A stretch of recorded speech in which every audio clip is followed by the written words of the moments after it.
Why all the fuss? Well, many pharmaceuticals are like delicate flowers. They're highly sensitive to temperature.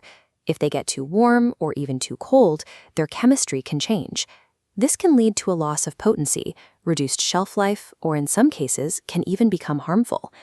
Temperature mapping is our way of creating a heat map for the storage areas, whether it's a warehouse, a cold room, or a refrigerator, to identify potential trouble spots and guarantee that products remain stable and safe throughout their storage life. Relying on the average facility temperature is a direct regulatory failure.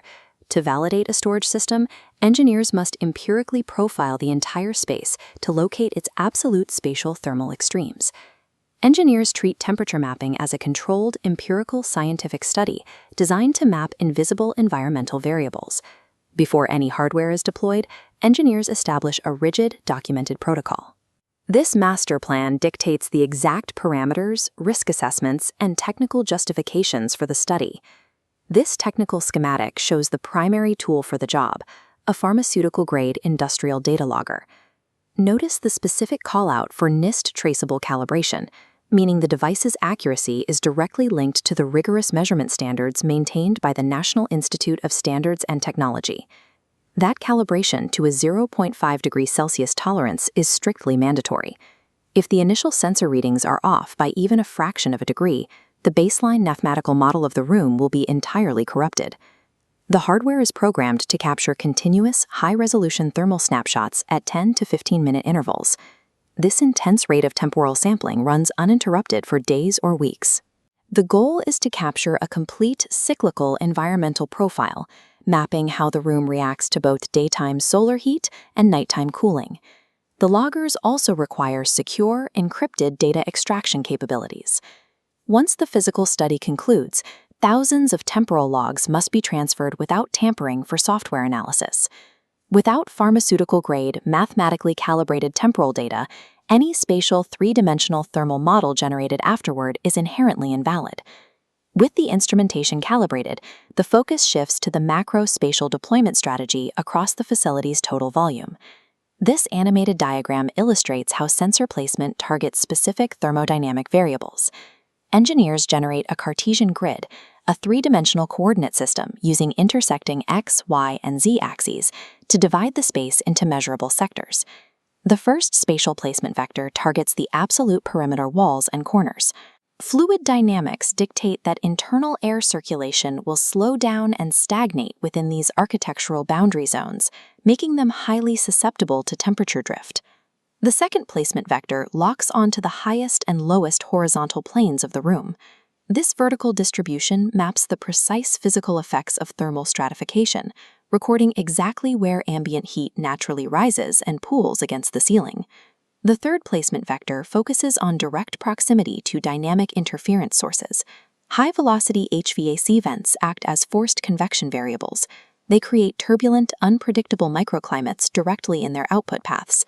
Loading dock doors act as severe architectural vulnerabilities. Every time they are open to the outside environment, they introduce cyclical thermal shocks to the surrounding air volume. Engineers define this deliberate targeting of boundary limits and dynamic interferences as the worst-case approach. By intentionally hunting down the most challenging thermodynamic microenvironments, the study mathematically ensures that no hidden vulnerabilities exist within the broader spatial volume. Once the physical sensors are retrieved, the thousands of collected temporal data points are synthesized into a single spatial model. Watch the static sensor node data transform into a cohesive volumetric heat map. This reveals the sweeping temperature fluctuations across the facility over the duration of the study. The primary objective of this synthesis is to isolate the global maximum spatial temperature point. This specific 3D coordinate is the hotspot, the single location most at risk of inducing thermal chemical degradation in the stored payload.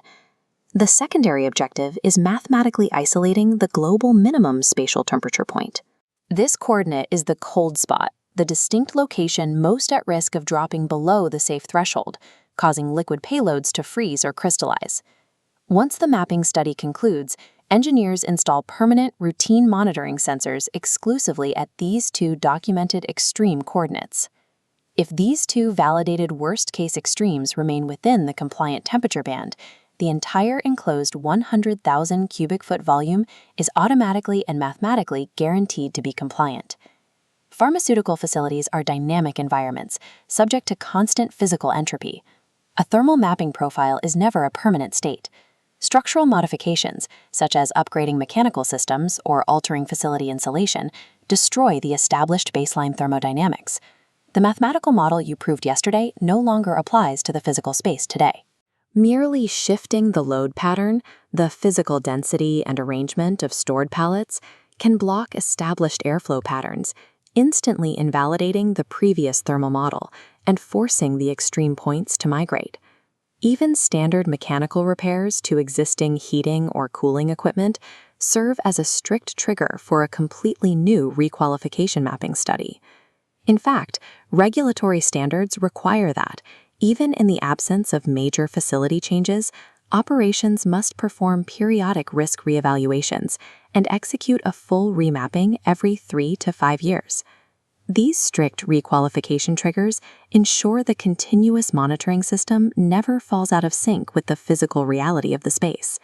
The therapeutic viability of the global pharmaceutical supply chain depends on these ongoing, risk-based engineering protocols.